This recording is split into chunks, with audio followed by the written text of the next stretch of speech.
To all our concerned overseas friends who have been asking when is Singapore open to visitors, we are here to give you a special update. From 10 August 2021, Work Pass holders and their dependents with travel history to higher risk countries or regions can start applying for entry approval on the condition that they must be fully vaccinated before arrival in Singapore. Three things to note from here are: Number 1, as of 6 August 2021, higher risk countries or regions refer to all countries or regions except Brunei, Hong Kong, mainland China, including Jiangsu province, Macau, New Zealand, and Taiwan. The vaccination condition for entry will not apply to Work Pass holders and their dependents who remain in these lower risk countries or regions within the last 21 days prior to arriving in Singapore, and those applying under the Periodic Commuting Arrangement or PCA.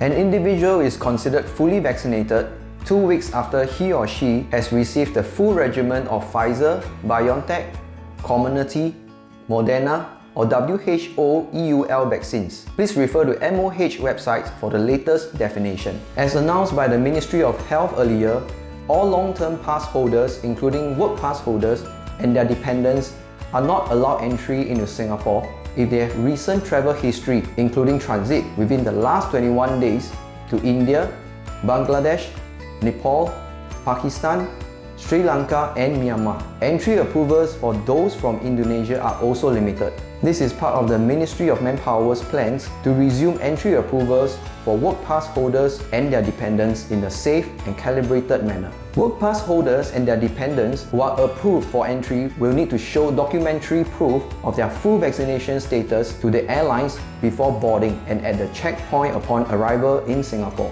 Those who are unable to produce the necessary documentation will be denied boarding or entry. All pass holders and their dependents will also be subjected to prevailing health protocols in Singapore. Individuals who have received their vaccinations overseas must update their vaccination records in the National Immunization Registry or NIR within 2 weeks of completion of their stay-home notice in Singapore. To do so, they will need to show documentary proof of their overseas vaccination and a positive serology test result taken at one of the Ministry of Health's designated private healthcare providers. Failure to produce valid vaccination documents or take the required serology test may result in the suspension and revocation of Work Pass privileges. The vaccination condition for entry will not apply to dependents aged below 12 years old. Unvaccinated dependents aged between 12 to less than 18 years old can enter without proof of vaccination, on the condition that they take their first vaccination using a PSAR vaccine within 1 month upon arrival in Singapore,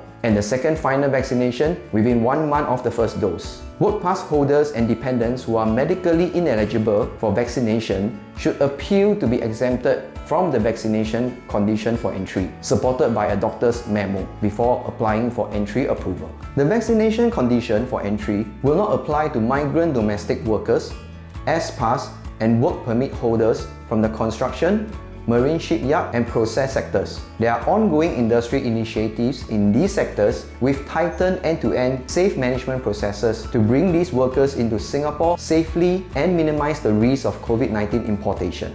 Apart from the ongoing industry initiatives, MOM will only accept new entry applications for these Work Pass holders from higher risk countries and regions at a later date, as rescheduling efforts are still ongoing for those affected by the tightening of entry approvals earlier this year. With the steady increase in local and international vaccination rates, Singapore can gradually reopen its borders and allow more workers to enter while minimizing the public health risk to the community. And we will review our entry requirements accordingly. While we cannot prevent imported infections completely, high vaccination rates coupled with public health defenses will help guard against major outbreaks. With that, we urge everyone, local and foreign, to stay vigilant and determined as we battle this pandemic to progress towards an open global economy. I'll see you in the next video.